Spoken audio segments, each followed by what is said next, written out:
Bulldozer संस्कृति नहीं हो सकती है लोकतंत्र में। और जो लोग बुलडोजर, अरे बुलडोजर क्या कार्रवाई करेगा, तुम और भड़काना चाहते हो। अरे ले जाओ ना, तुम मुख्यमंत्री से ले आओ ना बुलडोजर, तुम ले आओ पत्रकार भाई, तुम्हारा मन कर रहा होता है। तो सुना आपने, अखिलेश यादव जो हैं वो प्रेमचंद यादव के घर पर बुलडोजर चलाए जाने वाली बातों को लेकर भड़क रहे हैं, सवाल उठा रहे हैं। और अब अगर मैं आपको बताऊं कि ये बुलडोजर प्रेमचंद यादव के घर पर नहीं चलेगा तो आप क्या कहेंगे? जी हाँ, ये सच्चाई है।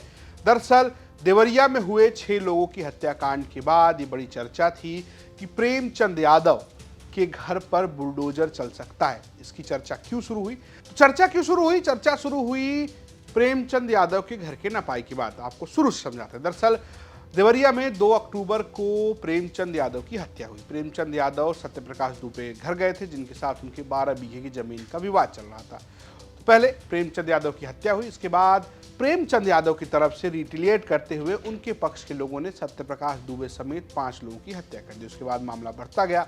मामला इतना बढ़ा कि जिस तरीके से उत्तर प्रदेश में लगातार बुलडोजर की कार्रवाई होती है, वैसे ही एक बुलडोजर की कार्रवाई प्रेमचंद यादव के घर पर होती हुई नजर आने लगी, क्योंकि तमाम लेखपाल की टीमें पहुंच गई, घर की नपाई होने लगी और ये कहा जाने लगा कि जो कुछ इलाका है जो नपाई पैमाइश है, सरकारी ज़मीन पर है, खेत में है, खलिहान में, ये तमाम चीज़ें जो है वो मीडिया के सहारे, सोशल मीडिया के सहारे बाहर आने लगी।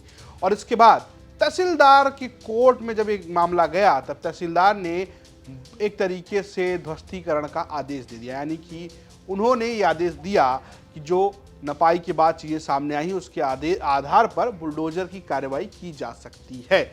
इससे पहले कार्रवाई होती ही याचिकाकर्ता यानी कि प्रेमचंद यादव के पक्ष के लोग थे, उनके जो वकील थे, वो इलाहाबाद हाई कोर्ट चले गए और इलाहाबाद हाई कोर्ट जाकर उन्होंने एक अर्जी लगाई, माफ कीजिएगा 3 अर्जियां लगाई।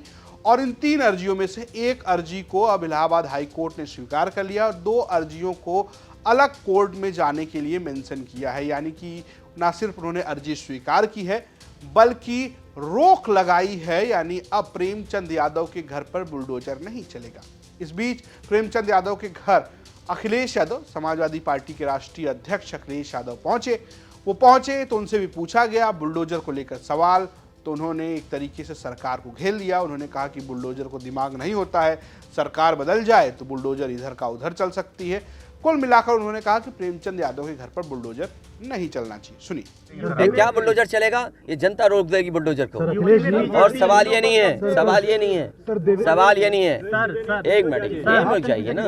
सवाल, अरे भाई मैं बैठा हूँ, मैं बात करूंगा। ये जो बुलडोजर चलाने की भाषा है, जो बुलडोजर चलाने की संस्कृति है, ये मत समझिए बुलडोजर में दिमाग नहीं होता है। अगर बुलडोजर न्याय देने लगा तो अगली सरकार भी यही करेगी। इसलिए मैं सोचता हूं कि अगर आप योगी हैं, योगी की परिभाषा यही है, दूसरे का दुख अपना दुख समझें। आप अपना गिराते हैं तो मुआवजा लेते हैं। आपकी किसी की हिम्मत हो अगर ये बात की कि उन्होंने अपनी बिल्डिंग कराई और कितने करोड़ मुआवजा उठाया, अगर आप इसे बुलडोजर चलाना चाहते हो तो उतना ही मुआवजा देना जितना मुआवजा आपने खुद लिया है सरकार से।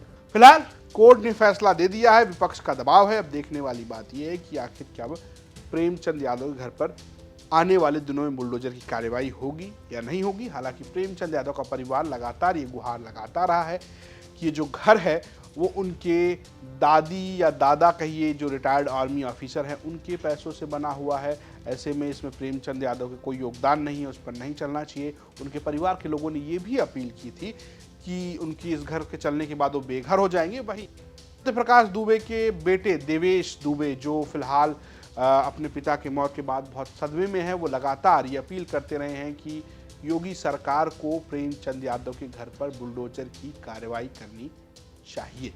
इस पर आपकी क्या राय है? आप कमेंट करके जरूर बताइएगा। देखते रहिए यूपी तक। नमस्कार।